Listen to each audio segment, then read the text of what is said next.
औज़ुबिल्लाहि मिनश्शैतानिर्रजीम बिस्मिल्लाहिर्रहमानिर्रहीम। प्यारे बच्चों, अस्सलाम वालेकुम वरहमतुल्लाहि वबरकातुहू।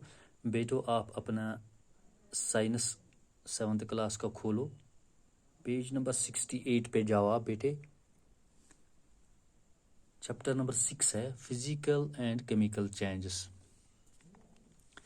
प्यारे बच्चों,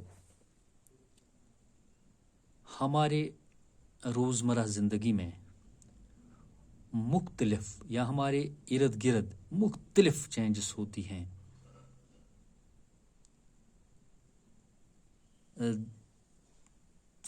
मिसाल के तौर पर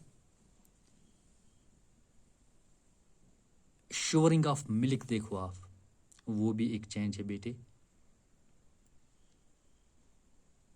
या हम डिज़ाल्व करते हैं शुगर को पानी में बेटे, वो भी एक चेंज है। या setting of curd from milk, ये भी एक चेंज है बेटे। स्ट्रेचर रबर, ये भी एक चेंज है। मेल्टिंग ऑफ आइस, ये भी एक चेंज है। बॉइलिंग ऑफ वाटर, ये भी एक चेंज है बेटे। तो इसका मतलब ये है कि हमारी रोज़मर्रा ज़िंदगी में मुख्तलिफ चेंजेस होती हैं। Now these changes are of two kinds. One is physical change and another is chemical change. बेटे, फिजिकल चेंज जो है इसमें न्यू सब्सटेंस फॉर्म नहीं होता है। No new substance is formed. बेटे, फिजिकल चेंज में न्यू सब्सटेंस फॉर्म नहीं होता है, यानी no new substance is formed. For example हम लेंगे आइस, मेल्टिंग ऑफ आइस। मिसाल के तौर पर बेटे आप लिखो यहाँ पे, हमने मेल्टिंग ऑफ आइस लिखा। आइस ये जब मेल्ट होता है, इसको बनता है वाटर बेटे। वाटर लिक्विड है और ये जो आइस था ये सॉलिड था। यहां चेंज होगी बेटे।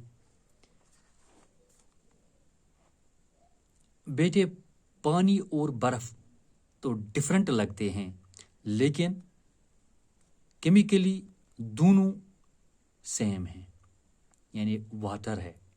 पानी का सिर्फ फिजिकल स्टेट चेंज हुआ सॉलिड से लिक्विड, लेकिन सब्सटेंस सेम है। इसलिए मेल्टिंग ऑफ आइस एक फिजिकल चेंज है बेटे। इसी तरह बेटे केमिकल चेंज जो है, chemical change is a permanent change. New substance is formed. बेटे, केमिकल चेंज में न्यू सब्सटेंस फॉर्म होता है। For example burning of coal. For example burning of coal, burning of coal.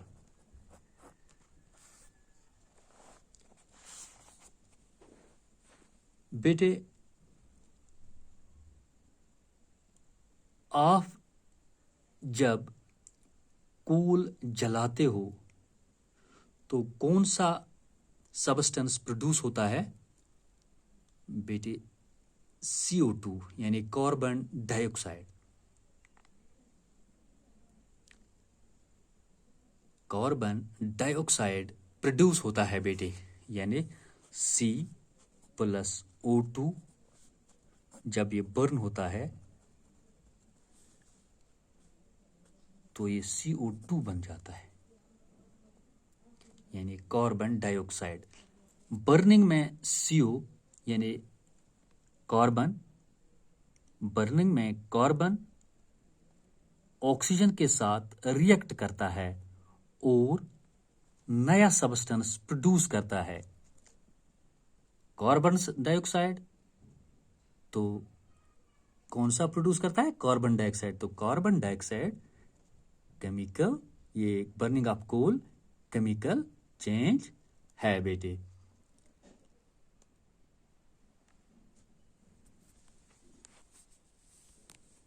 बेटे फिजिकल चेंज में क्या होता है? ये फिजिकल चेंज टेम्पररी होता है, रिवर्सिबल होता है।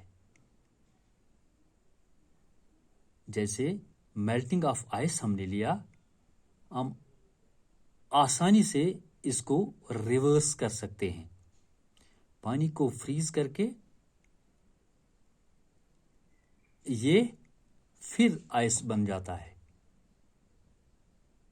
और जो केमिकल चेंज है ये बेटे परमानेंट चेंज है और ये इरिवर्सिबल चेंज होते हैं।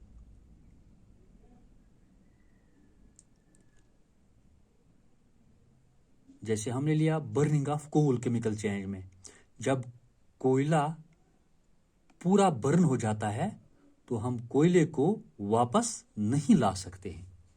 तो हम कोयले को वापस नहीं ला सकते हैं। ये हो गई परमानेंट चेंज, यानी केमिकल चेंज जो है वो परमानेंट चेंज है और इरिवर्सिबल चेंज है।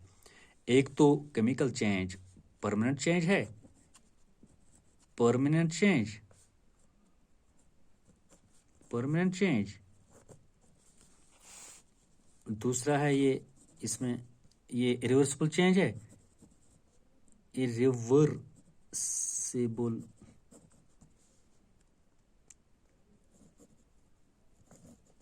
change,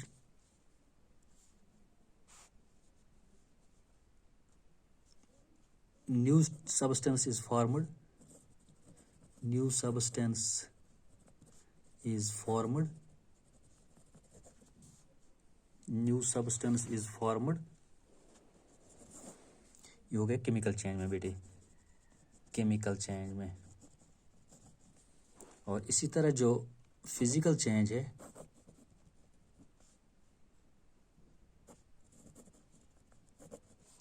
फिजिकल चेंज में बेटे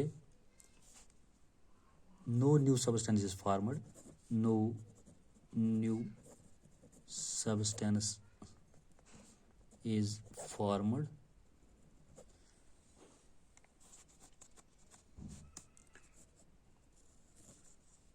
ये बेटे टेम्पररी चेंज है।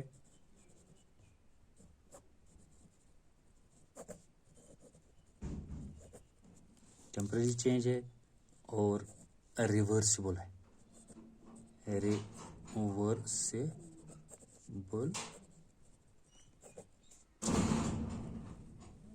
जैसे मैंने आपको एग्जांपल दे दी मेल्टिंग ऑफ आइस की, जैसे मैंने आपको ये केमिकल चेंज में बर्निंग ऑफ कोल की